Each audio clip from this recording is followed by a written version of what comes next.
Barbados swears in largest cabinet, and in sport, Jamaican and Bahamian Olympic champions win gold at the Prefontaine Classic. I'm Ricardo Roberts, and this is Caribbean in 10 for Monday, May 28th. I'll be back with the details after the break.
Thirty new cabinet members begin work today in Barbados after being sworn in as minister and senators at a public ceremony on Sunday.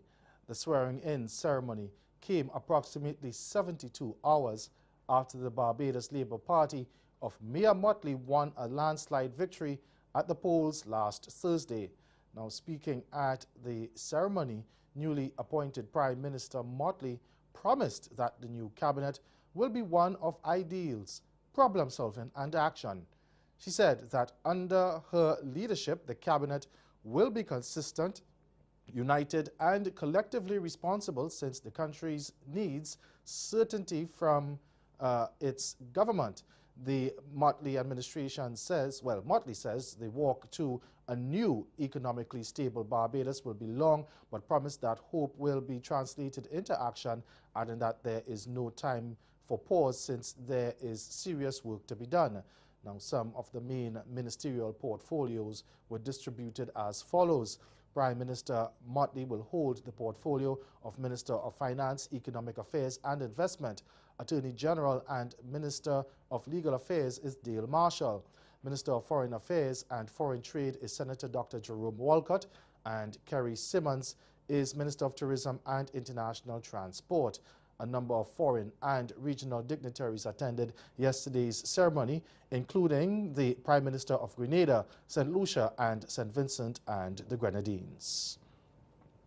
Trinidad and Tobago anti-gang legislation will go into effect from today. The cabinet has issued instructions to President Paula May Weeks to proclaim the Anti-Gang Act 2018 legislation that will give the police power to pursue and prosecute all members from criminal gangs. Now, the Attorney General's office, in a statement on Saturday, said the instructions given to the President follows written approvals from the Cabinet, the Judiciary and the Police Service. But Opposition Leader Kamla Persad-Bissessar said she wants to see if the anti-gang legislation will help the crime scourge in the country. We get more in this CNews report. Political leader Kamla Persad-Bissessar said that with the anti-gang bill going to be in effect, she wants to see if the Attorney General and by extension the government will continue to blame the opposition for the crime rate. Blood on my hands, blood on UNC hands. We pushed for it since January. We said, let's come back. They took a while to bring it back. We passed it. We gave them what they wanted. And the bloodshed in this country is now worse than ever. I think he needs to explain that delay and not try to put the delay or the blame on the DPP and the Commissioner of Police. That's the impression I picked up yesterday. That will not give him the cure-all and the panacea for the crime wave hitting the country. But they wanted it, they have it, let's see how it works. As it pertains to other laws, Persad-Bissessar said the AG promised to pass over 80 pieces of legislation, and to date he hasn't reached that figure yet. Follow the money, follow the money, follow the money, I think from day one. And we are yet to see the legislation in the Parliament and or implemented. A lot of things They promised to bring, I think in this first year, their first year, they had promised, I think, near to 82 pieces of legislation. They have brought far less than that. I read it out on Friday. In the second year, so much. They're way behind in the famous legislative agenda. Over in Haiti now, the Ministry of the Interior and Territorial Communities today expressed concern about the disappearance of the mayor of the commune of Estire, Senike Estimable. He has been missing since May 23rd when he was seen walking towards the capital. In a statement, the ministry urged citizens to remain calm, especially the residents of Estire who had ransacked public buildings in reaction to the unexplained disappearance of the mayor. The authorities have already launched an investigation into the matter. It said a team from the ministry has also visited the commune. Dominica's Prime Minister Roosevelt Skerrit has warned of possible legal action against Dominica State College as he criticized its decision to bar students from writing exams because of arrears to the institution. He said that by mid-June, his administration plans to settle all outstanding debts owed by students up to May 2018. The Prime Minister said the $1 million EC payment to the college will clear the arrears, but he said the practice of the state-owned institution not allowing students to sit their exams because of financial problems is worrying. It is morally wrong, it is ethically wrong, and it is illegal.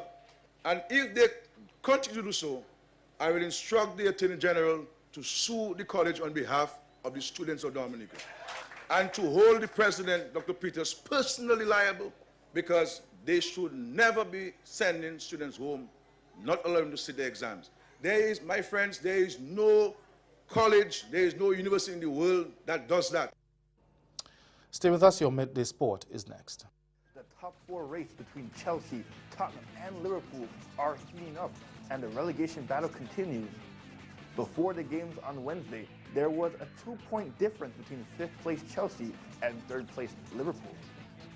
For Chelsea to sneak into the top four, they needed Tottenham to draw or lose their next 2 games along with Liverpool, and they had to win the remaining 2 games of the season.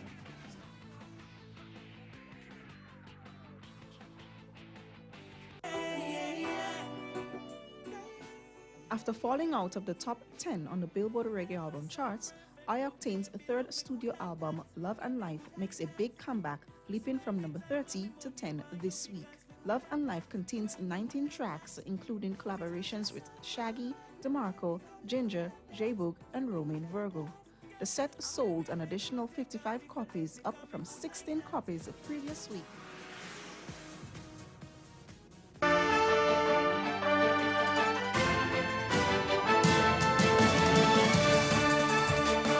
Olympic champion Shawnee Miller-Uibo of the Bahamas crushed her opposition to convincingly win the 400 meters at the Prefontaine Classic on Saturday. In the 3rd meeting of the IAAF Diamond League at the Hayward Field, the 24-year-old cruised to victory in a time of 49.52 seconds after dominating the last 200 meters of the event. Running out of lane 4, Miller-Uibo made progress down the backstretch as American Phyllis Francis and Shakima Wimbley showed early. Into the wind down the back straight, wants to perhaps attack it through the second 200. Not much to choose between them. Phyllis Francis chasing down Wimbley out in lane 8, but it's Phyllis Francis, the world champion, with Miller-Uibo now starting to eat into that lead. Wimbley still going well, but it's Miller-Uibo starting to come away. Judged this really well, finishing stronger than anybody else here. And Miller-Uibo is going to win this by a country mile. Watch the clock. As Caribbean in 10, good afternoon.